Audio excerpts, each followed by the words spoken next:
সকলোকে নমস্কাৰ জনাই মোৰ অন্য এটা ভিডিঅ'লৈ স্বাগতম জনালোঁ। সিদিনা মোৰেই অকণমান গাটো বেয়া হৈ থকাৰ কাৰণে মেডিকেললৈ গ'লোঁ আৰু মেডিকেলৰ কথাটোতো জানেই, নাম মাতিব যাম বুলি ৰৈ থাকোঁতে মোৰ মূৰটোৱে গৰম উঠি গ'ল। শেষত যেনিবা ডাক্তৰক দেখাই মেলি লৈ সিমানতে শেষ নহয়, আকৌ কৰিব লাগিল টেষ্ট। তাতে আকৌ 1.5-2 ঘণ্টা ৰ'ব লগা হোৱাত মোৰ এনেকুৱা লাগিছে যেন মই গুচি আহিম নেকি।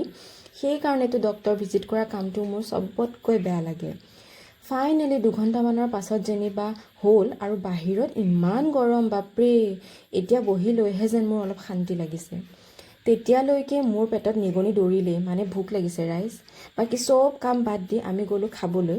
আজিকালি যিমান পাৰোঁ ফাষ্ট ফুড এভইড কৰিছোঁ বাৰু, সেইটো এটা ভাল কাম হৈছে বুলি মই ভাবিছোঁ।